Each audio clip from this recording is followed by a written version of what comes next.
Broadcasting from Baltimore, Maryland, this is 5x3 Radio, where strength is for everyone.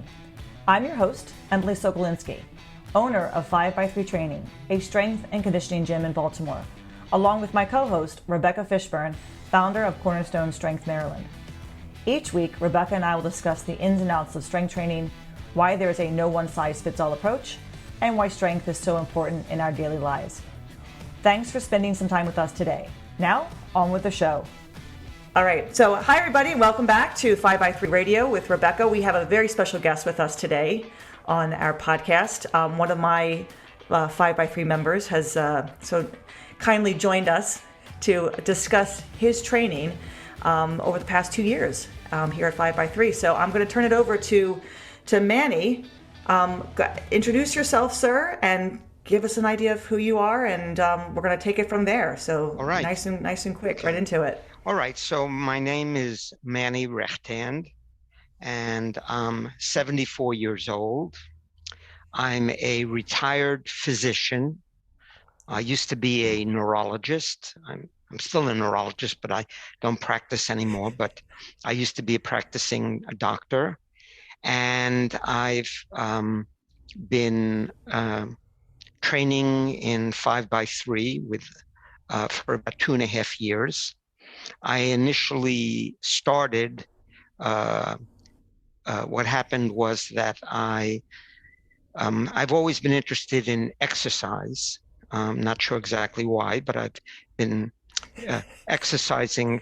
No, really, I mean, I don't know why, because I noticed not everybody likes it. It's good for you. No, not everybody likes it. Like, when I was young, I played sports, but I was never a great athlete. I enjoyed sports, but I enjoy exercise more than sports, which I've come to see is a whole separate type of athletic activity. I've never separated that before until very recently, that you don't have to enjoy playing football to enjoy exercise, and people who enjoy football don't necessarily like to exercise. I like to exercise. I like to use my body, and I've always done that. I used to swim a lot.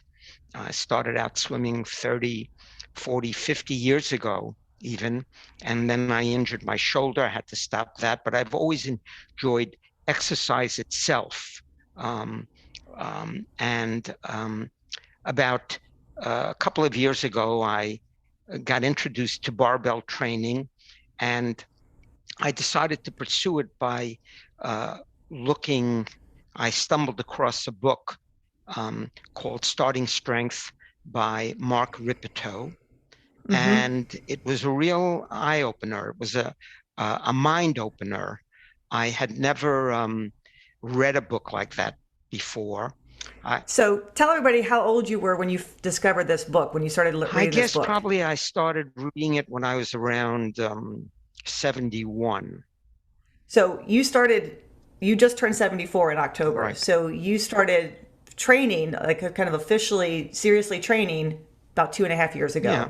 When you were just turned 72. Is that correct? A little before that, but because I started with the book a little before that. Right. But certainly I was older than 70 when I discovered that book.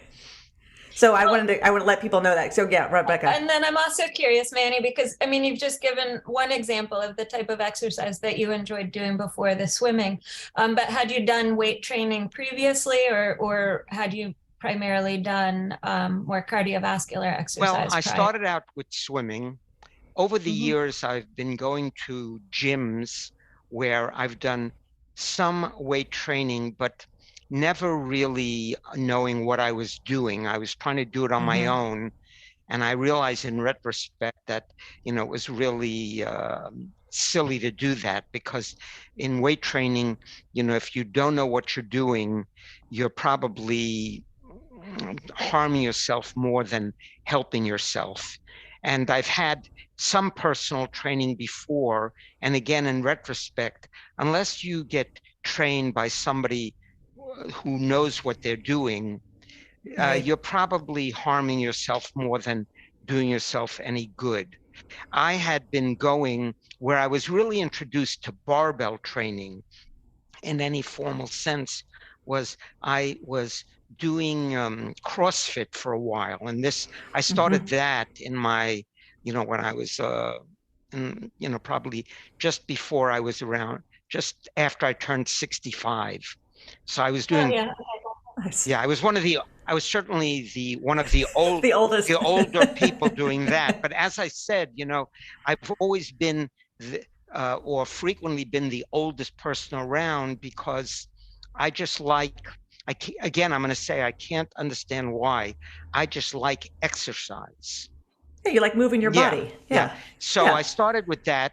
And again, um, the CrossFit training is very useful in that they do often introduce you to barbell training. But again, barbell training is so unique that you really need to be taught how to do it by somebody who specifically has both the proper training and experience to do that. And I'm not saying that just because I'm I'm on a podcast with you, Emily.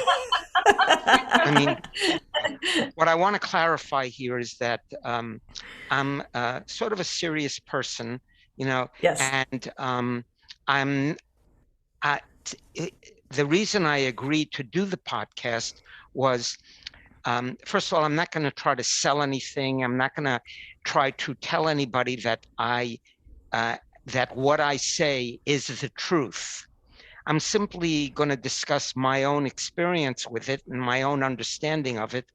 And that one of the reasons I'm doing the podcast is that by talking about it, I found that I understand myself. I get a better understanding of what it is I'm doing and what I've accomplished. So this is all my own experience.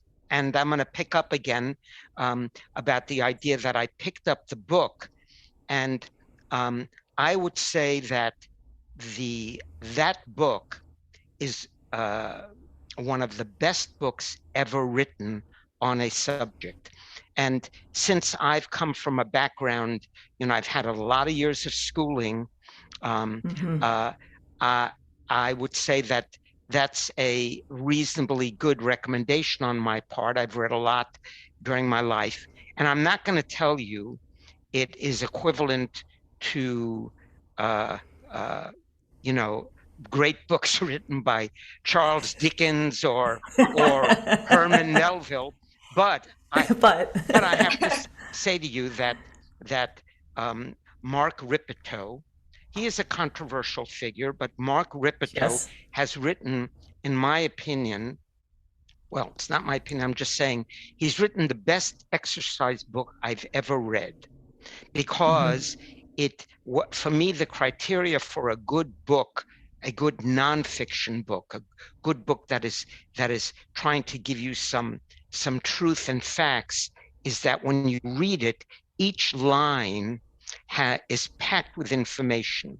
And that book is packed with information so that after you've been introduced to the program and after you've been doing it, you can go back and you can look at a sentence and say, oh, that's what he means by that, and see that he said it. So that's all I'm going to say about the book. I'm going to say that what happened with the book and what happened with my experience is that I misunderstood the purpose of that book, and that I thought the book was telling me, this is the way you have to do it, and it's my way or the highway. And I tried to replicate what was said in the book, and I quickly hit a wall, meaning that not only did I plateau on the amount I could lift, but I plateaued on how to do it. I just couldn't really make myself do what the book said, even though I knew intuitively that the book was speaking the truth. So that's when Okay. Yeah. So there's Manny, this. So go ahead. at that point, are you self-trained? You've read the book and you're implementing what you've read on your own, or are you? I've tried on my own. That's what I'm saying. Okay. I tried on my own, and I rapidly, over a period of, maybe I'd say a couple of months, just hit a wall. And I hit a wall first on the squat. I hit a wall also very early on in the bench press. And the deadlift, I didn't hit that much of a wall, but I didn't know what I was doing. So that's when I contacted Emily. I found that she is a starting strength coach. I liked the method, and I thought I would explore it. I wasn't sure whether I was going to stick with it. She brought me into the gym, and I initially trained with one of her trainers, Jay Mond, who was a wonderful person, a wonderful trainer. But because of scheduling difficulties, I couldn't continue with him. And that's when my 2.5 years with Emily really began. Okay, that's it in a nutshell. Yeah, that's great.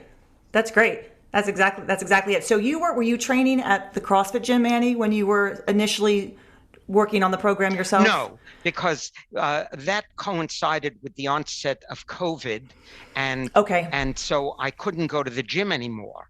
And got it. As I'm going to say across this podcast is that I'm a religious man, and so Emily knows that I'm going to say some things that maybe other people are going to say, wow, what a strange human being. But I'm a religious man, and I really, really believe that what happened to me was God driven. Okay, that I came across Emily because through God leading me to her. And I say, people who are not religious, I get it, but I am, and so I attribute all of what's happened to me to being in the hands of God, and all my progress in the hands of God. And I regard Emily as a messenger of God. I really do. And I remember. Yeah, and I'm giving her, and I'm not just making that cliche. And I know some people listening to it who are not religious are going to go, "Wow, he's making Emily into like a prophet." No, but Emily is a yes. I have a really wonderful relationship with Emily, and I think that Emily is, as I've told her on multiple occasions, an extremely virtuous person, and I feel lucky that I stumbled across her. Well, we did not go over this prior to the podcast. Right. I mean, honestly, though, that's reminding me of, I cannot remember her name. Emily, who is it's like a female record holder who starts all of her lifts with like, oh, Susie. Yeah, Susie. Yeah. Susie Hartwood-Gary. Yes. Yeah. You and me, God. Yeah. So I don't think that sounds strange at all, okay, Manny. Good. No, Susie's extremely religious, and I think she puts a lot of faith in God, and God definitely drives her training and her husband too. I mean, they are not. Well, it drives me also. Yeah. It does, and I think that we have had many. I mean, Manny and I have had many discussions over the past 2.5 years at the gym, and I think it's important. That's a part of who you are, and that's what drives your own personal journey too. So there's absolutely nothing wrong with with that, and with speaking and being true to that. Yeah. I think that's an important part of who you are, and you have to be, and that's an important part of your training. I can still remember the conversation that we had, you and Esther and I had. I'm sitting at my dining room table, talking and getting you situated and getting you set up with Jay 2.5 years ago, and it's been incredible to watch the growth in you and your wife. Yes. I should mention, this time. My wife joined the gym shortly after I did, and we've both been training. And again, I'm sure we're going to discuss this in the next hour. But both of us have made remarkable progress. Remarkable. And we can talk about me first, but later on, if you want, I can talk a little about my wife. That was a perfect introduction to give kind of people an idea of where you were, with exercise, how you came to train with us, right, how you came to barbell training. So let's start to talk about where you are now in your journey. You just came back from Florida. So let me kind of like take it over. I think I can do it pretty concisely and get across the points. So when I started out, first of all, in general, barbell training, just like any particular athletic activity, will attract certain body types. Football will naturally attract the larger person. Basketball will attract the taller person. Swimming will attract a different type of body type to it. That doesn't mean that a short person can't be a good basketball player. It just means that in general, what's going to be successful is going to be a combination of what the particular athlete brings to the sport versus the particular challenges that sport brings. So barbell training is going to attract the larger person, because the larger person is going to be stronger. And first of all, I'm going to say, just to show you I do know a little about what I'm talking about. It's going to sound silly to say it, but it has to be emphasized over again. The purpose of barbell training is to make you strong. Okay? Yes. That what may seem obvious may not be obvious to everybody, that everybody has to remember that the purpose of the barbell training is to make you strong. And strong is good. No matter what you do, strong is good, it's a good word, whether you are strong in your psychologically strong in personality, strong in physically, strong is a positive trait. So the larger person is going to be naturally stronger in the absolute sense. And so and the reason I'm mentioning that is I happen to be a small person. Okay, I'm a small person. And the first thing, if you're a young, small person, barbell training will tell you, well, you better become a large person, meaning that if I were young today, I would do the mantra, I would follow the mantra of lift, eat, and sleep. Yeah. Right. You have to lift to provide the body with the proper stress so it can grow. You have to eat to provide the nutrition so it can grow, and you have to sleep meaning you have to rest in between in order to allow that growth to take place. I tried that initially. So I initially gained 20 pounds, but because I'm over 70, the 20 pounds all went to fat. So I was in reasonable shape when I started out, and I went into unreasonable shape my first few months. So I realized that wasn't going to be for me. So what I did was... This is after you've read the book. After I read the book. Yeah. And I'm going to say that sounds like a lot of people, like when they're reading the book and implementing it on their own. I don't think you missed the point of the book at all. Yeah. So the problem is... And that's the problem with the book in general, that the book, and it needs to be understood that the book will only provide you with a very, very rough outline. And both the strong point of the book and the weak point of the book is it teaches you about the lifts, but each point in the lift has to be individualized. And that has to come from somebody who understands the book, meaning a proper trainer. So anyway, getting back to me. So I gained weight and I started lifting, training, and my lifts were going up, but they were going up still a bit slow. And when I looked at myself, I didn't like the way I looked. I was just, fat. I wasn't really that strong for the amount of fat that I had. So I decided that I realized that again, this was only one point of the book, and I said, this is not going to be for me, meaning this type of approach. So what I decided to do is I said, first of all, if you're young or even if you're middle-aged, I think you should have some fat on you. I think fat is of benefit.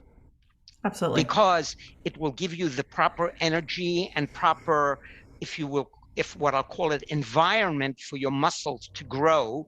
And I would imagine that having some fat on you is also important for the kind of hormones that your body is producing.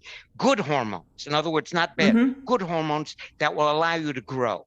So, but, there's always a trade-off, okay?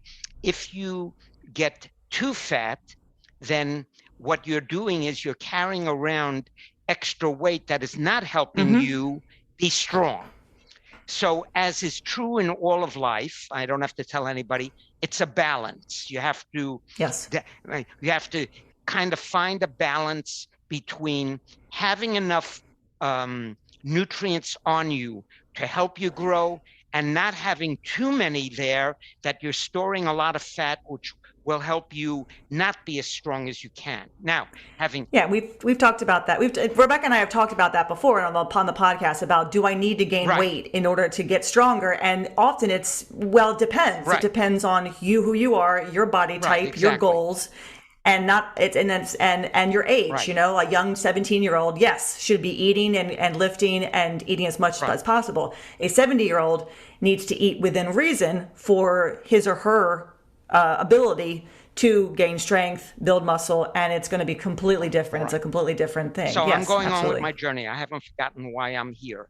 So what happened then was that I was lifting, and what I discovered, the difference between the book and what a coach does for you is the book mentions a lot of ideals about where your knees should be during the squat, where your butt should be during the deadlift, where the bar should be coming down on your chest.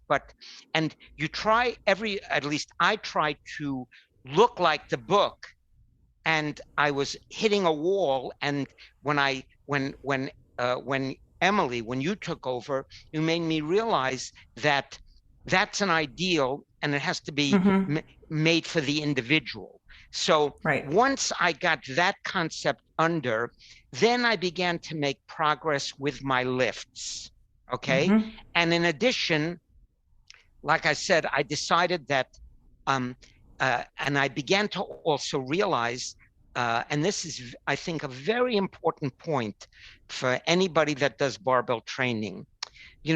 If you're training next to someone who is 20 years younger than you and weighs 80 pounds more than you, and you're trying to do a bench press that's going to equal his, well, you really have been misled, okay? You're basically punishing yourself physically and psychologically. So what rather you have to do is you have to understand that strength, the way we measure it, is both an absolute term and a relative term. So if you want to talk about absolute strength, yes, I want to have a 350-pound, 6'8" man help me move furniture, okay? That guy is going to definitely be able to lift a lot more than me. But in terms of who I want to be absolutely strong. And what I mean by that is the ant can lift 6 times its own weight. An elephant can only lift twice its own weight. So in relative terms, the ant is stronger. And since I am a smaller person, I want to be a strong ant. And that's what I've accomplished. So what happened was I started training, and when I was heavier, I hit certain lifts. So for example, I was able to go up to about 220 pounds on my squat. I was able to go to 145 pounds on my bench press, and I was able to go to about 305, 310 pounds on my deadlift. Then what? But I weighed at that point 181 pounds. Now, and how tall are you? I'm 5'4". Yeah. So I was not overly fat, but I was chunky. Sure. And what happened is the eye opener for me was when I went up to over 180 pounds. I went to my doctor. My blood pressure was out of control. He said to me, "What are you doing? I mean, you're supposed to be an intelligent person. What are you doing?" So I had to admit that it wasn't very intelligent. So then what I did, I decided to be realistic, and my goal was to become not only strong, but to become fit. And that's where my journey really began. I put myself on my own kind of nutritional plan. I lost a lot of weight over the ensuing 2 years. I lost a lot of weight, and so what happened is my bench press did go down a little. Now I am hovering around the bench press of 100 and around 27, 128 pounds, which is about 15 pounds less than I was doing when I weighed 180. But now I weigh 130. So now I am able to almost, if not able to lift my own weight, whereas before I couldn't do that. Yeah. And Manny, I'm not a tall person either. And so one of the things that I always really appreciated with barbell training, which you are describing, is if you take your weights and factor your lifts by the Wilks score, or even if you get the age McCullough coefficient figured in there, and sort of think about your weights in those terms, which is what happens in meets, and what you're describing, the difference between the elephant and the ant. And I think that a lot of times is just really empowering for people to know, like, I can lift my body weight regardless of. It's it's an amazing feeling, but it's not only going to have a unique type of body, a unique type of anatomy and physiology that they're going to be able to do one part of the lifting better than the other.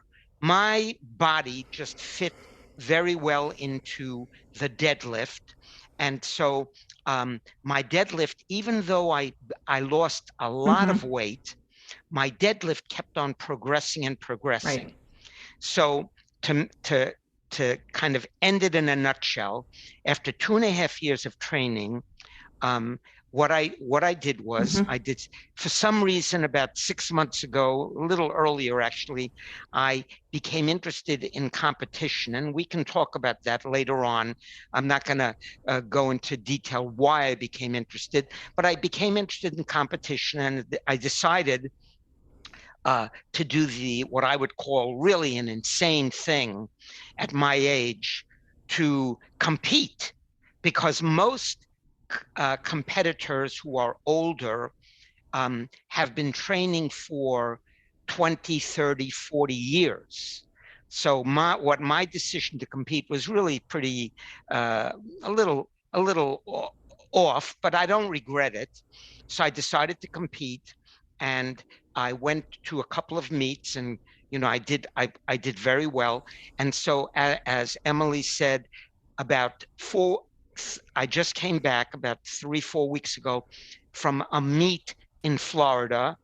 And at that meet, I set the American record for the deadlift for my age and weight class. Now that's a really big deal. That's amazing. Yes.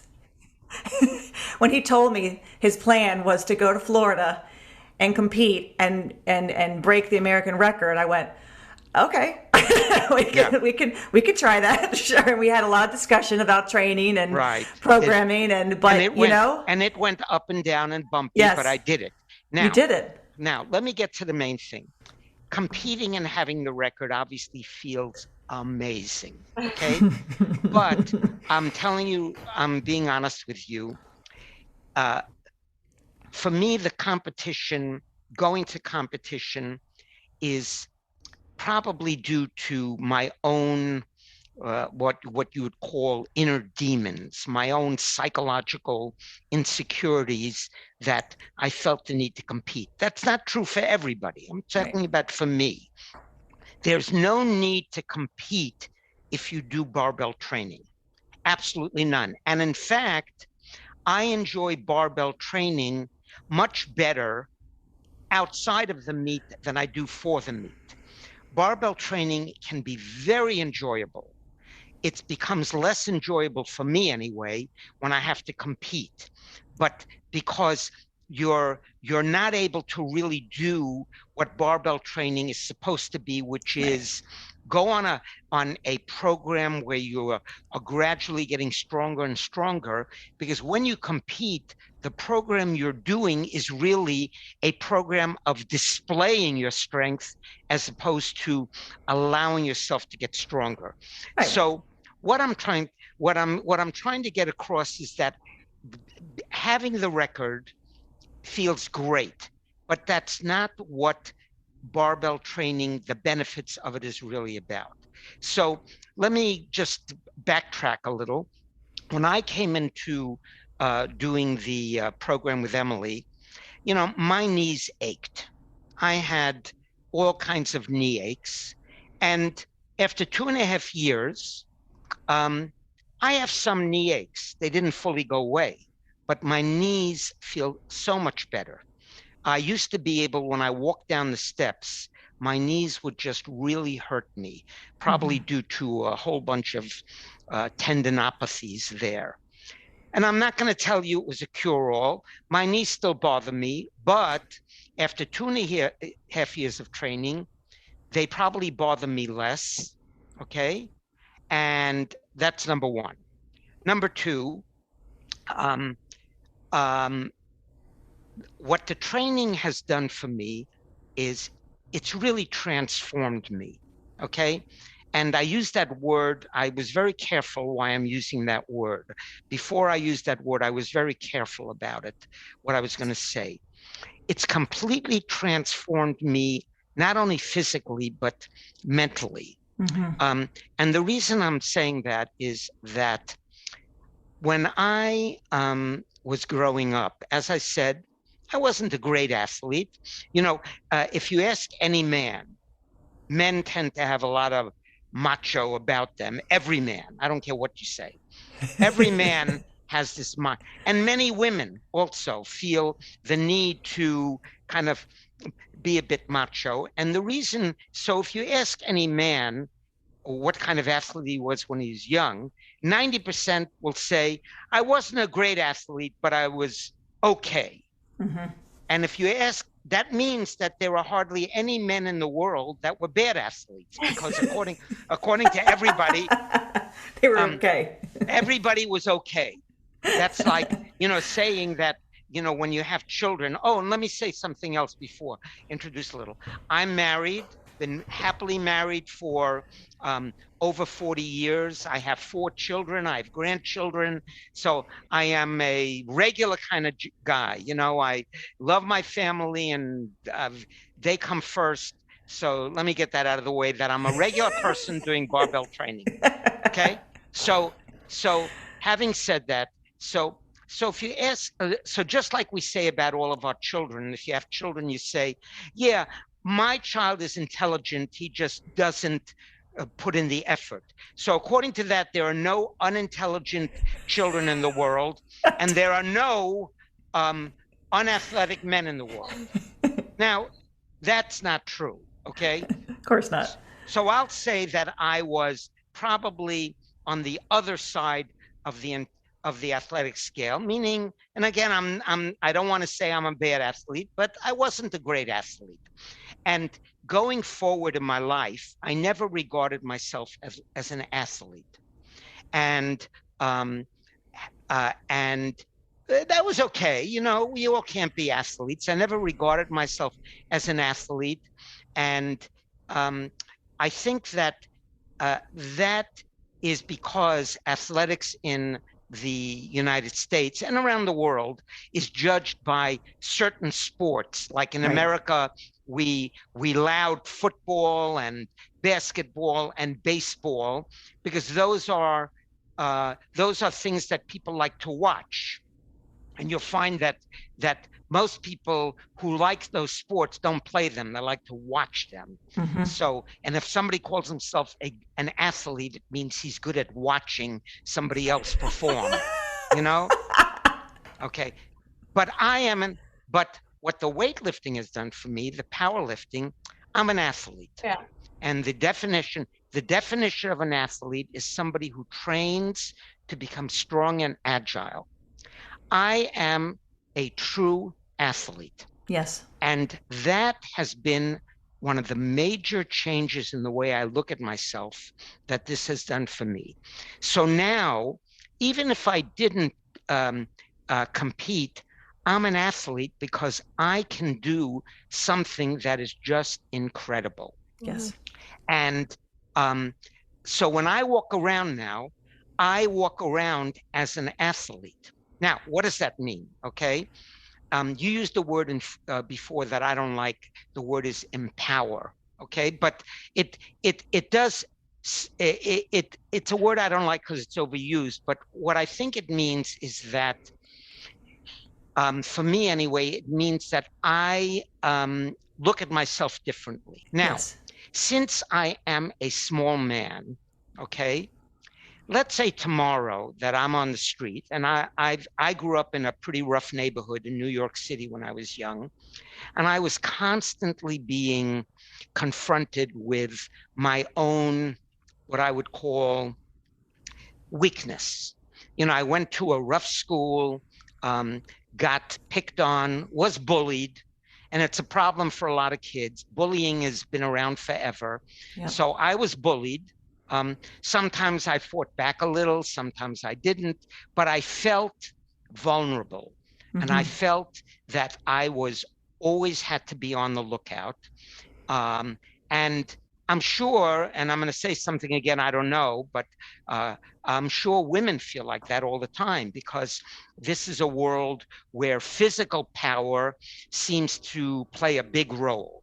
So I am a smaller person and I've been bullied in my life.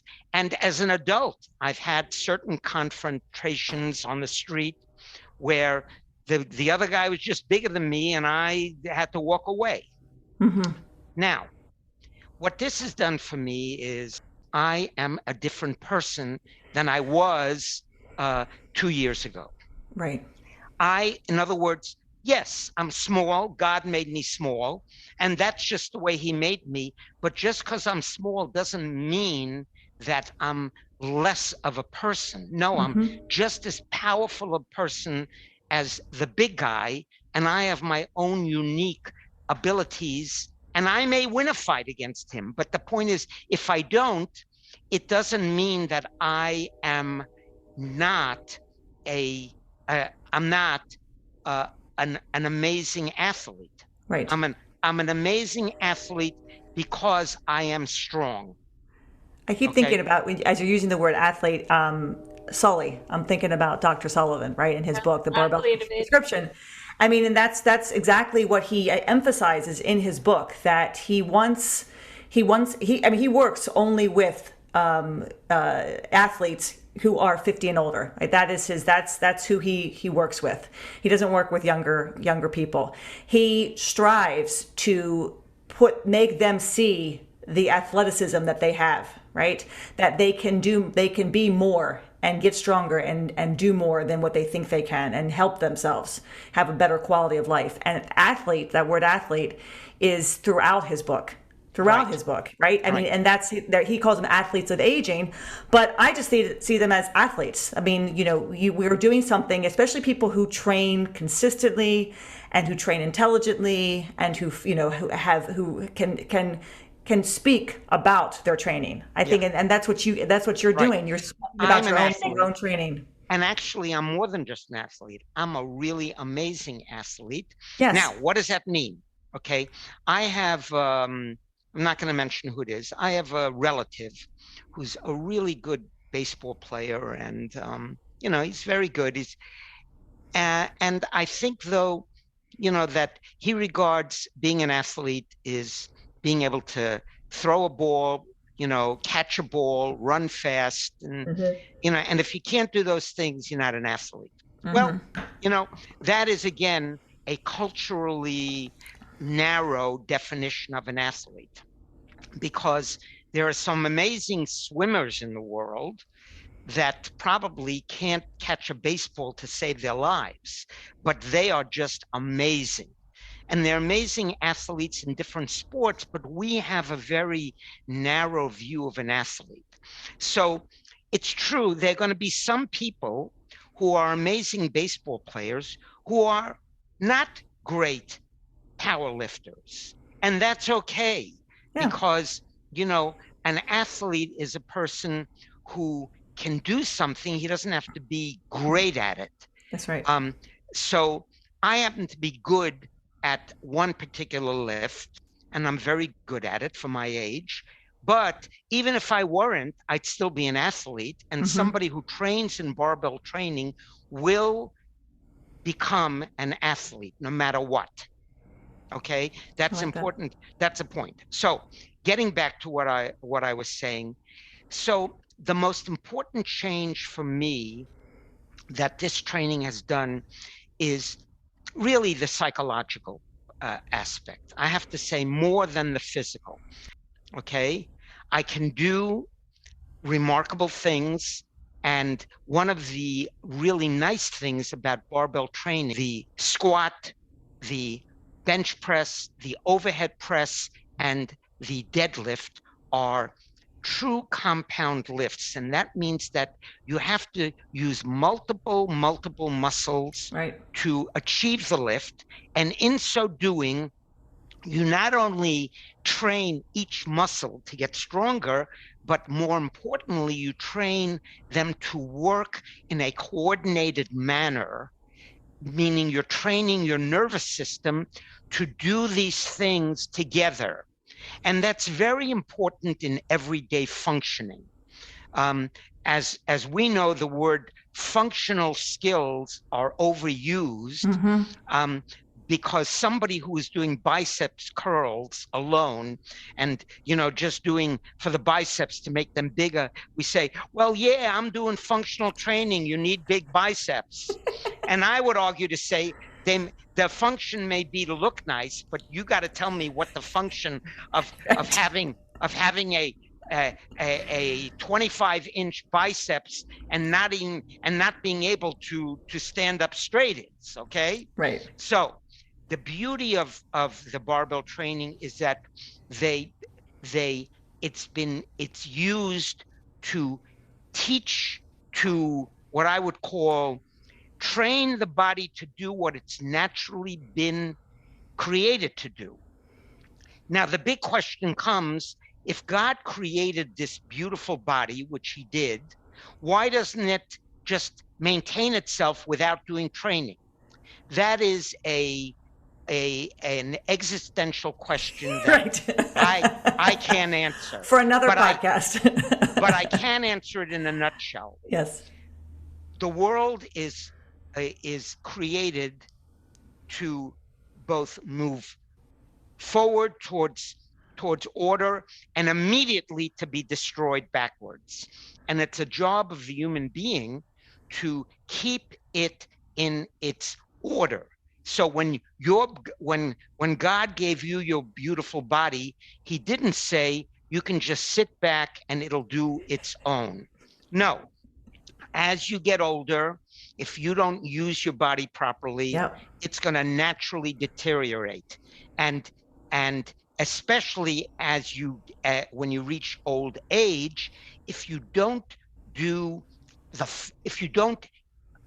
use the functional abilities that are God given to you, they're going to stop working, because for some reason, and I'm not questioning God, he said, if you're not willing to stress yourself, I'm not going to help you along. So that means if you're going to sit in front of your TV set, drink beer all night, eat a lot of cake, and expect yourself to be able to do all the activities you want to do, well, then you're living in a world that I don't know what exists. So Okay. I'm looking at the time, and I want to make sure that we touch on Yeah. some other points. But first thing I want to say is we need to take you on the road. So Rebecca, you and I need to figure out a way to take Manny on the road and have some like do talks, because what you're saying needs to reach so many more people than our podcast reaches, because it's we can say it so many times, but I really like listening. I mean, I listen to you all the time. We talk all the time, but what you're saying, I'm thinking, wow, how many people need to hear this? I mean, it's something that we've said over and over again, but it's like taking you on the road to really reach people and say, this is about quality of life. It's about aging well. It's about your body and taking care of what you have.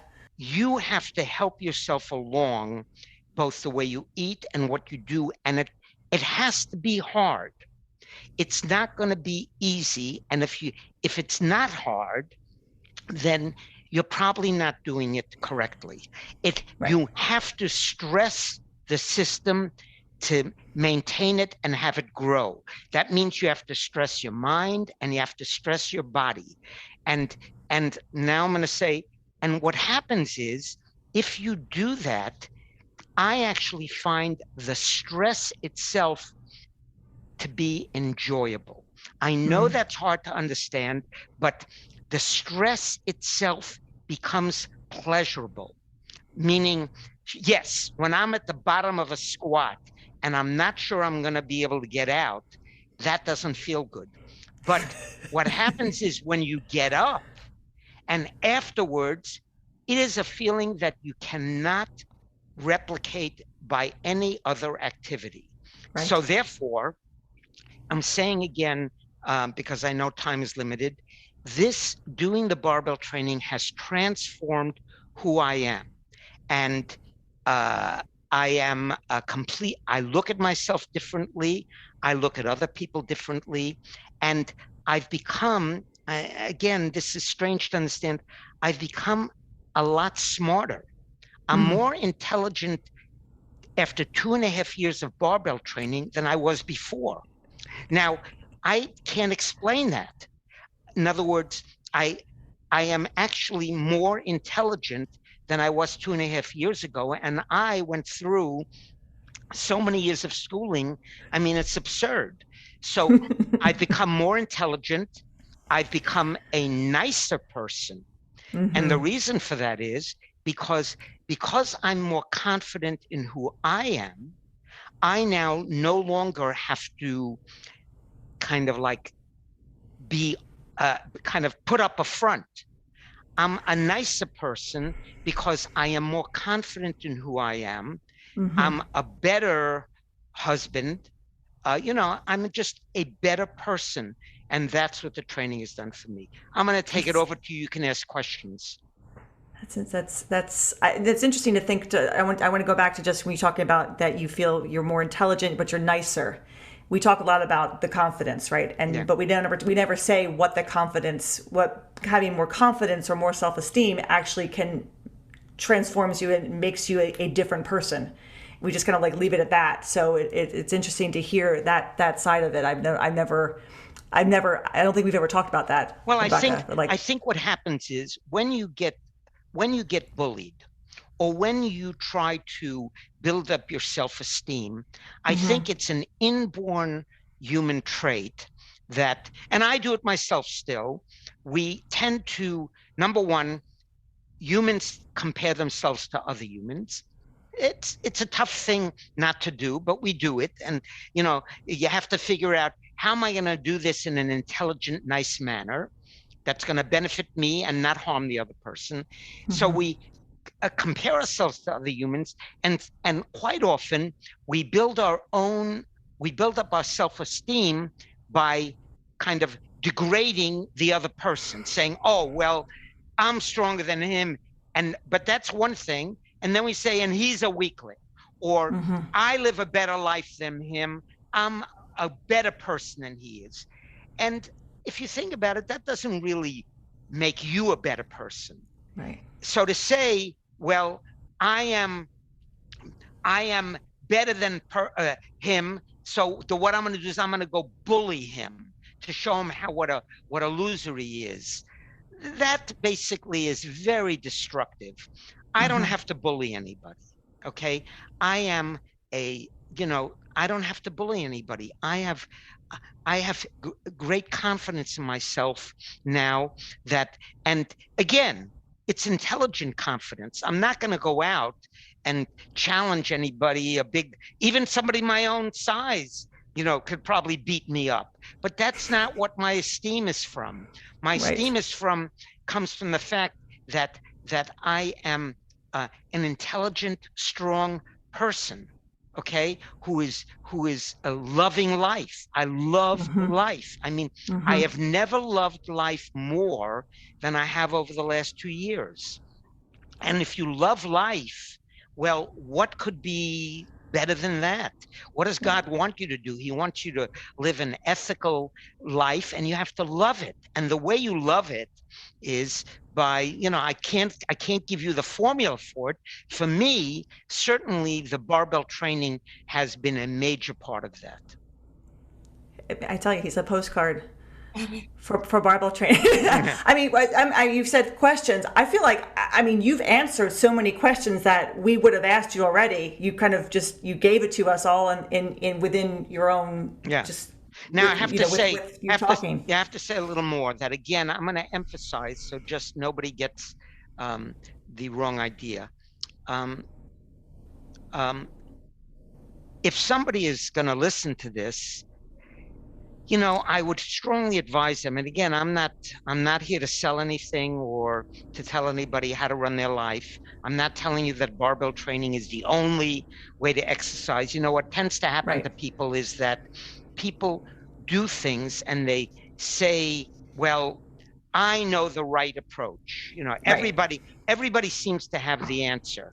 And I'm telling you right now, I've come to learn that I don't have the answer, but I have the answer for me. Okay. And what I've learned is that the answer for me is that I've trained using this method, and I've needed to have a teacher. I would say to anybody that before you undertake something like this, you need to do it under somebody's training, somebody's kind of teaching you, because you need to understand that the pathway to this is not going to be straightforward. You're going to hit a lot of roadblocks, and potentially you want to avoid injury. So if you don't mind for a second, I want to talk about another component. I know we have a short time, but I think it's an important topic. Yeah, about pain. Pain. Okay, so you see, when I first, having been somebody who enjoys physical activity their whole lives, I've been through multiple injuries in my life. And that's normal. Okay. In other words, I haven't injured myself more than anybody else. Anybody who participates in vigorous athletic activity is going to injure themselves. Okay. Right. And if you say, I'm not going to do it because I don't want to injure myself, it's not going to happen. Okay. You got to be realistic about it. Okay. That's number one. Number two, what used to happen to me is I'd say, as soon as I would feel the slightest tweak, I would step back and say, uh-oh. Now, when I feel the slightest tweak, I step back and I'm going to say, uh-oh, what does that mean? Now, in my previous life, I used to say, well, that means I have to stop doing this, have to stop it for a few days, stop it for a few weeks until the pain goes away. What I've learned is that pain is a signal, but it's not a signal to tell you that you've necessarily really done any harm to yourself. It's merely a signal to tell you, watch what you're doing, be careful, and your body is going to tell you if there's a real injury underneath. Mm-hmm. I would say over the past 2.5 years, most of the time that I've had some pain, the pain has only lasted a very short period of time in that session. Meaning, if I go down from my first squat and I feel a little twinge in my knee, in the old days, I would have said, I got to stop. Okay. Now, if I feel a little twinge in my knee, I say, well, let me see what's happening here. Okay. Let me go down. I'll go down gently. And in most instances, the pain goes away. I can't explain to you why that occurs. So what it is that what used to mean is that pain immediately was bad and I'd have a catastrophic reaction to it. I no longer have. Pain, the body is telling you something, but in most instances, the pain is just telling you, watch what you're doing, correct your form a little, and you're going to be fine. And so, number one, I have a much more healthy relationship with pain in the body. It no longer scares me. And I have, you must be truthful about it. I have injured myself doing this stuff. And as I said, nobody should be dissuaded from doing this training because of the possibility of injury. Injury is part of any vigorous physical activity. But what happens is when you injure yourself, what the barbell training shows you is you don't stop doing it, but you go down a little and you change the way you're doing it.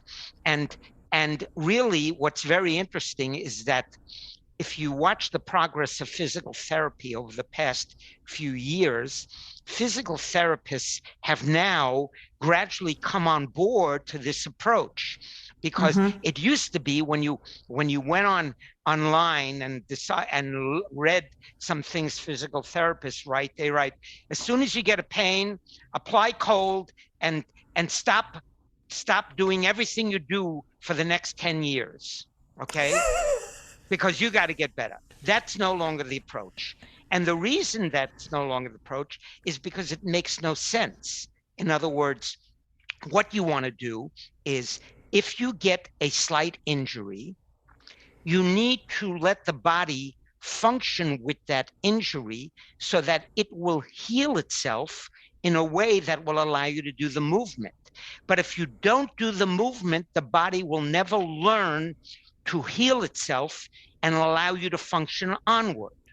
So that is barbell training. Barbell training, when done by a well-educated coach, as I've had, will teaches you that injury and pain are actually teaching lessons to tell the body to move forward and continue doing it, but in a slightly different manner.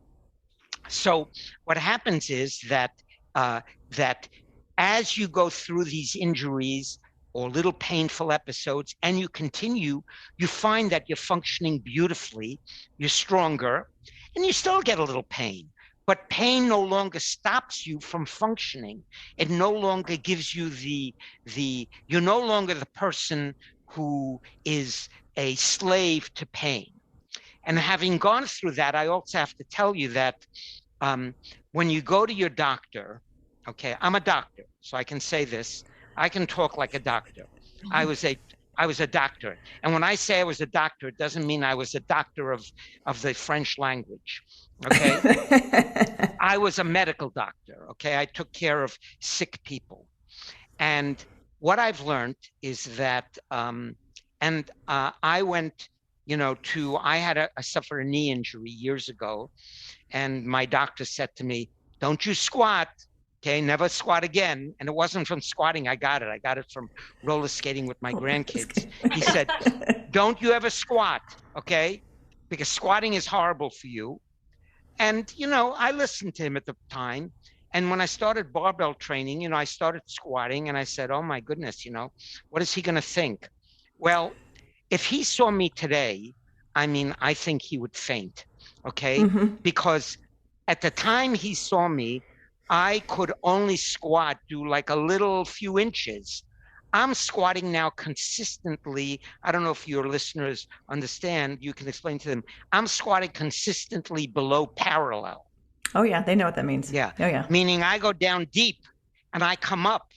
And anybody who sees me, when I go to these meets, one of the reasons I like going to a meet, to be honest with you, it's just, you have to be 74 years old to experience this. I walk into a meet and, people look at me, like I say to Emily, I joke with her, they almost like want to go over and push me to see if I'm like real, because here's this little old man with a beard walking in this funny looking, suit that we wear when we go to the meets. And they go, how old are you? And I go, 74. And they look at me, what? I mean, they're stammered.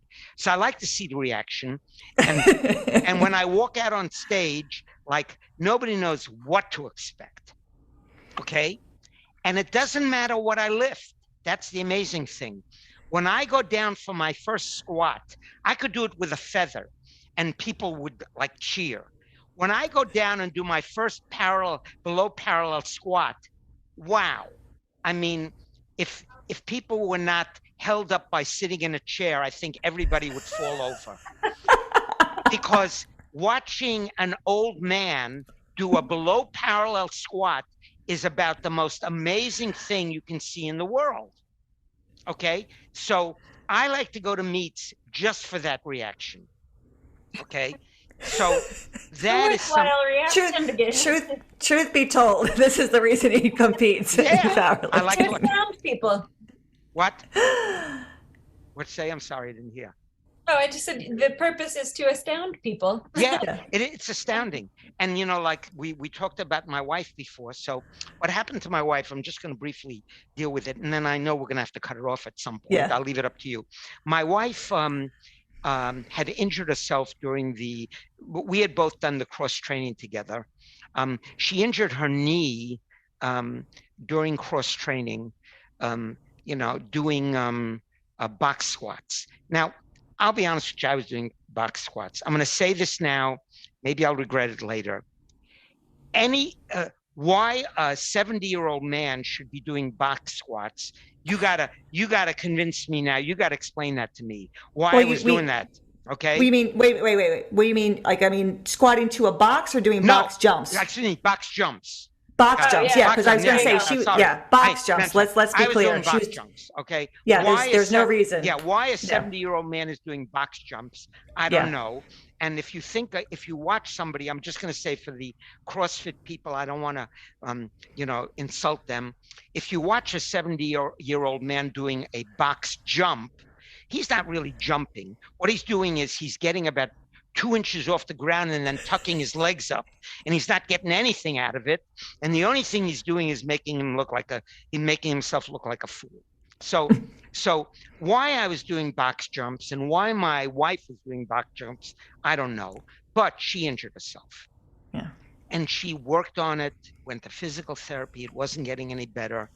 Eventually she had to have surgery.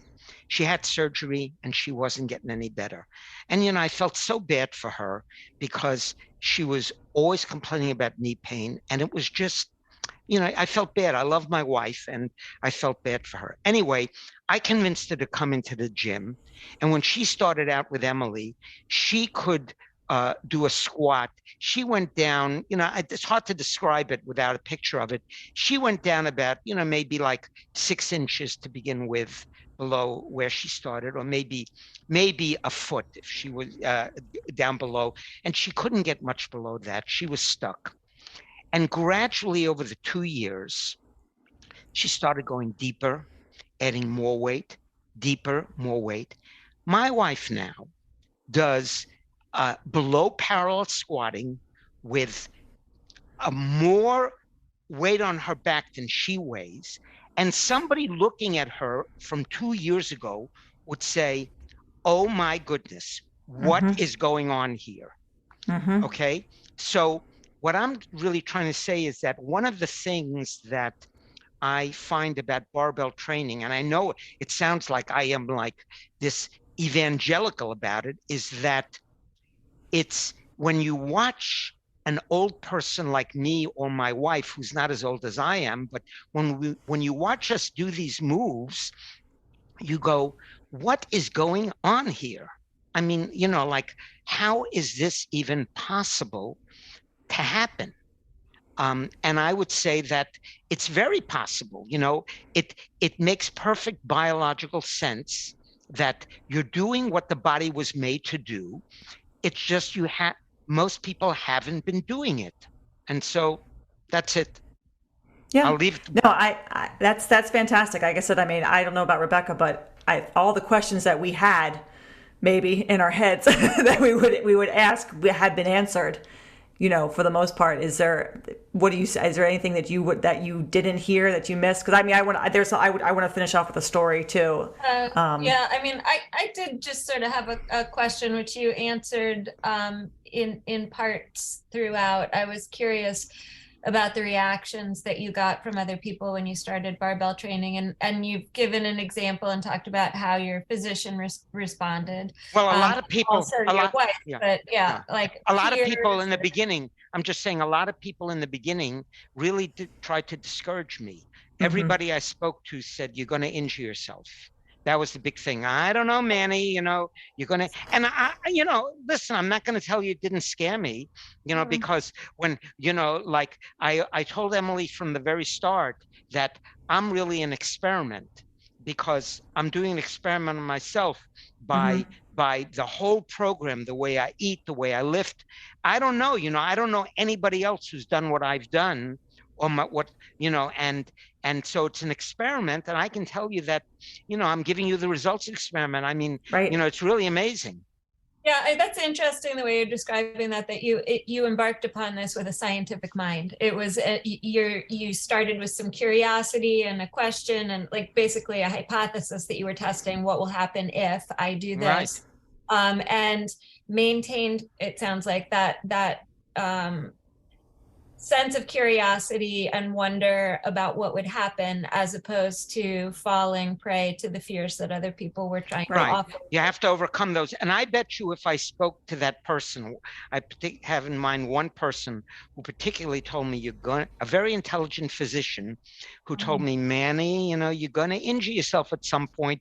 So even 2.5 years later, as he's walking around with a brace on his leg, and I'm coming in and doing below parallel squats, he's going to say to me, I don't know, Manny, I think you're going to eventually injure yourself. Yeah, you're still saying, yeah. And then when and if that happens, when you're roller skating with your grandchildren or doing whatever, it will get pinned on, you see, you shouldn't have been doing well, I'm not going to, I would say though that, listen, whoever does this training, you need to approach it with common sense. That's the key. The biggest mistake someone can do is, and I've made all the mistakes that a person can make, like one of the things that you have to do is when you do this kind of training is, and Emily, I mean, you're going to be shocked I'm going to say this, you really need to listen to your coach. Oh my God, I have trained him well. Yeah, you need to listen to your coach. You can't be greedy. You have to understand that this is a long process, and that's the joy of it. If you got strong overnight, it wouldn't be as enjoyable. What it is that from week to week to week, if you do it intelligently and you don't injure yourself that much, you're going to make progress. It's a guarantee. This is one of those things that I tell my wife, that I told my daughter, I'm trying to convince my daughter to do it. I said, if you understand the basic biology of the way a human being is put together, there are certain things that a human being does that is a guarantee to work. It's guaranteed to work that if you put just the right stress on a muscle, then that muscle is going to grow. And having said that, one thing I didn't mention, which is, I'm surprised I missed it. The important thing about these lifts is that you have to understand that barbell training, whoever talks about it, or whoever listens to it, really, not the one who trains, but who listens to it, thinks that what you're training is muscle. You're doing far more than training muscle. You're training tendon, you're training bone, and you're training nervous system. So that so that if you do, and if you think about it, all of those systems have to respond to stress. So if you put stress on a tendon, the right amount, it's going to get stronger. If you put stress on the bone, it's going to get thicker and denser. If you put stress on the nervous system, it's going to operate better.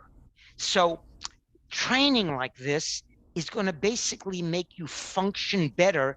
And no matter what, I would say, there's no guarantee, but this is almost a guarantee. Tell you, got to take him on the road.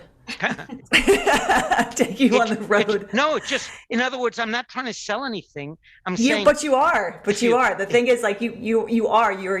This is after 2.5 years. Yeah. Think about what you have discovered about yourself. Well, I'm and an example, right?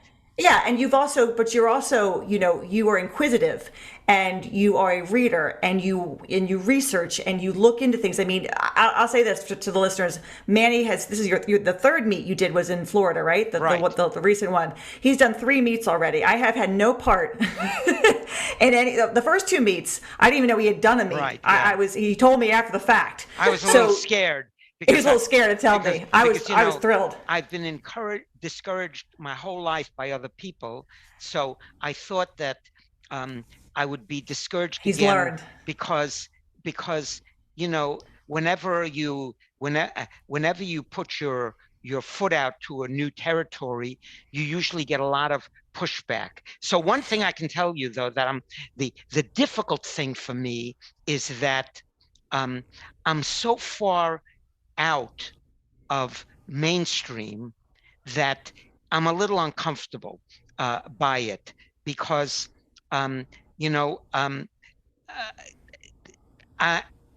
it's an uncomfortable position being so far out in left field that, and as I say, that's what it's like.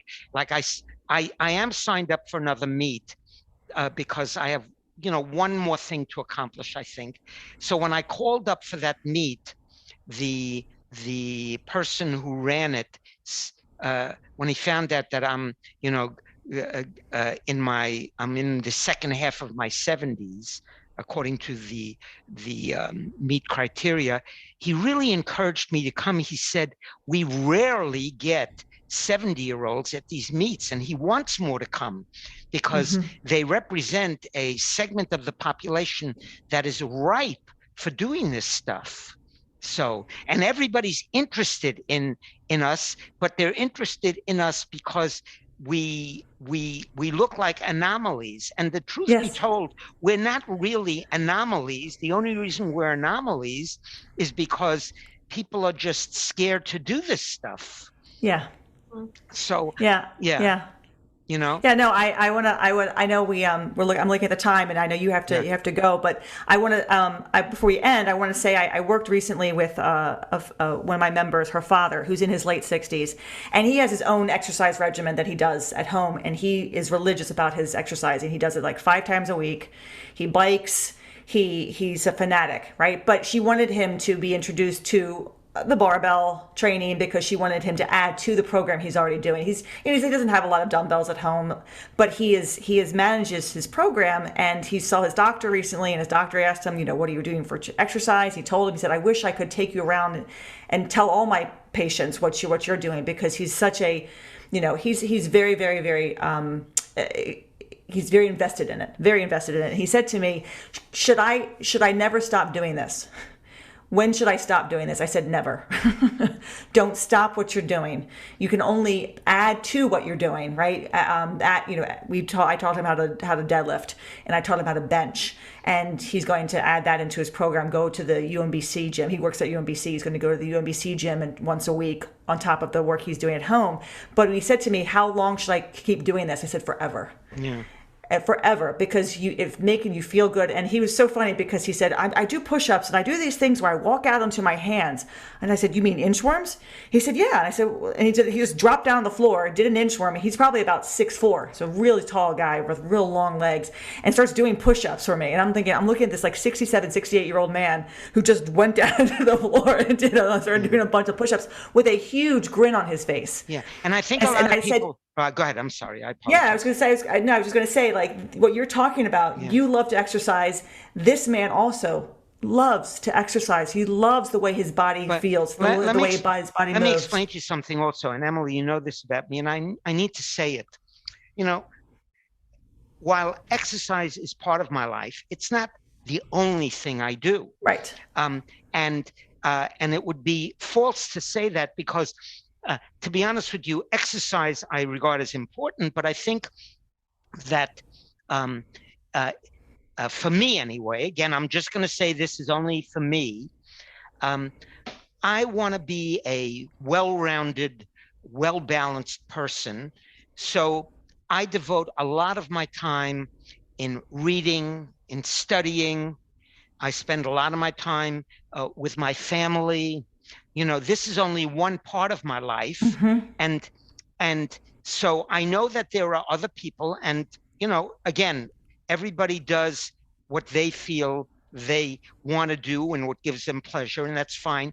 For me, having this is really, for me, it helps with all of the other activities I do, because it makes me, as I said before, it makes me a better person. So I'm able to do everything else. I'm able to be a better family person. I'm able to study and understand life a little better. As you know, I said I'm religious. I study a lot of religious texts, and I haven't given that up just because I do the lifting. Just the opposite. It makes it more meaningful to me to be a more rounded, healthy person.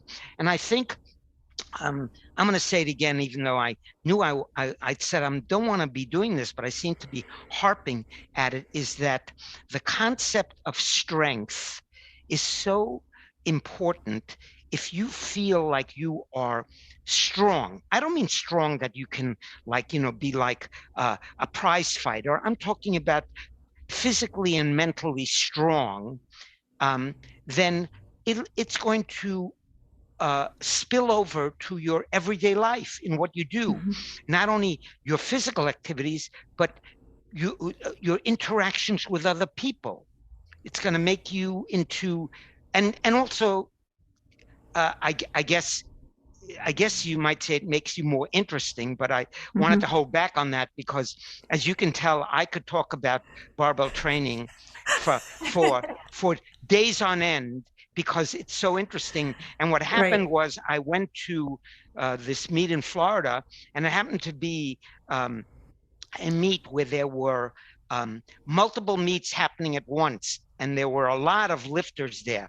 The whole facility was full of lifters, and it was a wake-up call because over there, I was just comfortable. I could talk about lifting, and people would come over to me and talk about it, and we talked about this all the time. In my everyday life, I really can't talk to anybody about it because people, you know, say, "Oh my God, he's talking again about it," you know. But anyway, okay, I'll stop. But you tell me what you want to talk about. Or if you want to stop, that's fine. Either way. No, I think I'm looking at the time, and I know you've got an appointment coming up soon, so I don't want to keep you. I'm good. We've already gone for like over an hour and a half now. Yeah, so I mean, I was just going to say, Manny, one of the things that you said initially about your motivation for joining us today on the podcast was that by telling your story, it helped you to clarify your reasons and your why for yourself. Yeah. But I think one of the really important things that comes out of you sharing your story is that for anybody who's listening and for a lot of the people that maybe interacted with you around your lifting initially, it helps to expand their view of what the possibilities are for themselves in their own lives. And I think that's really valuable. That's a very that's another very good outcome of sharing your story. And I really appreciate that you're doing that.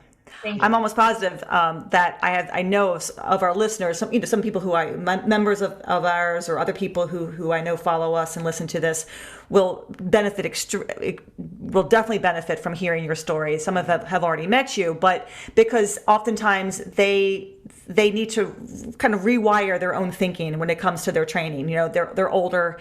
They feel like when something hurts, they need to stop, or they don't feel like they can continue with their training, or stress. So hearing you, I think, will give them a much more, they'll be able to step back, look at their own training, and see themselves in a different light in regards to what their goals are and really why they do what they do. One of the things I enjoy about the training, I have to say, is something I didn't deal at all with. I'll just mention briefly is I enjoy the social aspects of training. And now I have to tell you, the gym is not a place where you want to do a whole bunch of a lot of talking. I mean, I tend to talk a lot, but even there, most people who come there are quite focused, and I'm a very focused person for certain of my lifts. But it's nice to be in an environment where everybody is encouraging for the other person. That happens with lifting. Lifters are encouraging to other lifters, and that's what happens at the meets, which is one, usually, I'll be honest with you, I'm looking forward to the day when I don't go to meets anymore, because as I said, I enjoy the training and not the preparation for the meet. But one thing that I do look forward to is when I go to a meet, everybody in the room is there for the same purpose. And so there's a bit of camaraderie without a lot of talk. Everybody kind of like is on the same page. And when you go at a meet and you're in a flight, I mean, like the person behind you and the person in front of you, you're all on flitter, you're flittering around, your stomach is churning, but everybody is excited for the next person. You want the next person in front of you to do well. You want the person behind you to do well, because if they do well, you'll do well. And it's amazing phenomena. If the person in front of me fails, which happens, okay, suddenly it says to me, like whereas if the person in front of me is successful, I say, I'm going to do it too. It's very, very wonderful atmosphere. Lifters are really, really very encouraging. Absolutely. Yeah. Absolutely. And the thing about it is, and I'm going to emphasize this again, and nobody really cares how much you lift. That's really the truth. It's said, and I didn't believe it until I came to a meet, nobody really cares what you lift, okay? They just like to see you doing it. Nobody knows what's on the bar. You could come out with like one of these 2-pound weights, and if you lifted them successfully, people are going to cheer you. It's an interesting phenomenon. Okay, go ahead. I'm sorry. No, I think that's, again, I think, you've answered a lot of our questions that we had, that Rebecca and I had ahead of time, just with talking about your experience and your journey.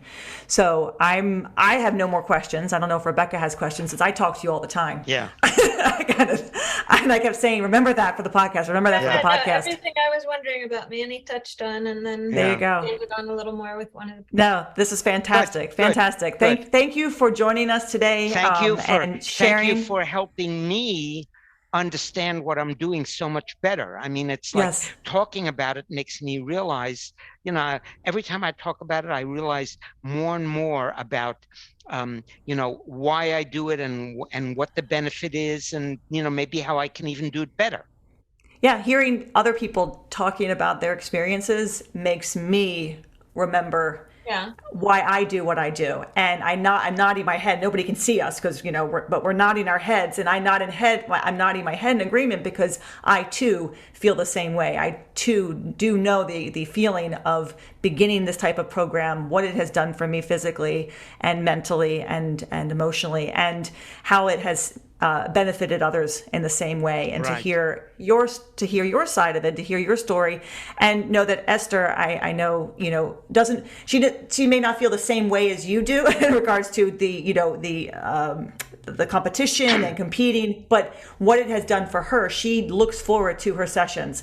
She does not like to miss her strength sessions anymore. It's very important to her to stay consistent with her training because of what it has done for her. Oh, absolutely. Absolutely. Physically and in her life. And she, as a grandmother, is extremely busy, with grandchildren, and she's an incredible grandmother, and physically more able to, to handle all of them, and my wife, I'm not just saying that because she might listen, but but she's really a remarkable person, and I really love her because she truly is a wonderful person, and she has really she does really look forward to it because she has become so much healthier and physically more confident of herself, and she loves the changes that she's gone through, just like I have. And her knee, I remember, when she started, she had just had the knee surgery, and she was doing well with Jay, and then she had a little bit of a setback, which occurs, when you're coming out of an injury and out of surgery.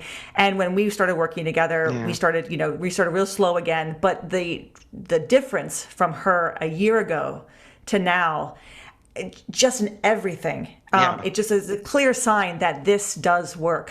Oh, and this is absolutely. So beneficial to people, as long as they just give it a try and listen and are open and open-minded. Manny's attitude starting out is really helpful. Right. Approach Exactly. with an open scientific mind. I'm an Yes. experiment. How will this play out for me? I see it with a couple of my newer clients who I have, one who had back surgery a year ago, and what she looks like just after a month and a half of training, and how she feels, and there's no turning back now. It's just, when people give it a try, when they're open, and when they come for, as you said earlier, coaching, and we know the approach that we have and the number of people that we've worked with over the years, we are confident in what we're able to do with people. And we also listen and watch. One more thing. I know time is short, but I do have to emphasize something, because you mentioned something that I really want to bring out. And this only a person like me can say. When you get older, one of the problems really I found in getting older is that gradually your horizons become limited. In other words, when I was a young man, anything was possible. And then as life went on for me, the possibilities became less, and the way I viewed myself for the possibilities became less. Like, I wasn't going to be the greatest scholar in the world. I wasn't going to be a great athlete. I wasn't going to be a great hero. They become less and less, and you learn to deal with the limitations. But I think what happens is, when you get old, I'm old. That's not just simply I'm older. I am old, okay? That's the word to use. I'm old. Your horizons become so limited that it's basically you're just sitting there waiting for the end.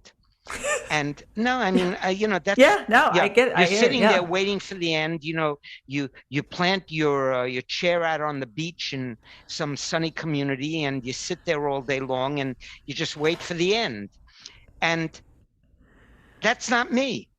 Yeah. I am really excited about the future. I mean, who knows what I can do? My horizons are just opened up. I mean, I've accomplished things that young people haven't accomplished, and who knows what else is around the corner for me. That's right. I have things waiting for me that I'm going to do, and that is something that is worth and I mentioned this to Emily, that is something that's worth more more than any money. I said this to Emily the other day, and I have to say it because it's something I really want to keep on telling myself. There are a couple of things in my life that I wouldn't trade in for anything. One, of course, is, my relationship to God. One is my relationship to my children. I've also spent the last 25 or 30 years learning religious texts. If you offered me all the money in the world, I wouldn't give up that experience. Now, I'm going to say something, and it's going to be hard to believe, because I can imagine that people wouldn't believe it, but I'm telling you the truth. If you offered me all of the money in the world to give in or to trade off my experience in the last 2.5 years of this powerlifting, I wouldn't give it up. I don't care. The money will do nothing for me. Okay, you can't buy what I have experienced. Yeah. You can't buy it. So therefore, no matter what you offer me, there's no way I would give it up. There's no way. Meaning, if it were possible to say, I'll give up that experience for all the money in the world, I wouldn't do it. No. It's because life is short, and no matter how wealthy you are, it's the money it won't do you anything if you don't have that inner sense of strength and peace and a sense of accomplishment. So I'm going to leave it at that. Love it. I think we end there. Yeah. Okay. We have to end there. To end on. Thank you so much, Manny, for sharing your story. Thank you for allowing me to talk. It's been a pleasure. Thank you. It's been a real pleasure. Thank you. I hope we talk again someday. I hope so too. Okay. I'll see you tomorrow. All right. Yeah. Be well. Bye-bye. Bye, Manny. Thanks for listening to 5x3 Radio with Emily and Rebecca. If you like our show and want to know more about 5x3 training, please visit us at www.5, that's F-I-V-E, the letter X, the number 3.com. You can also find us on Facebook and Instagram. To learn more about Rebecca, please visit her website, cornerstonestrengthmaryland.com. Thanks for listening and have a great week.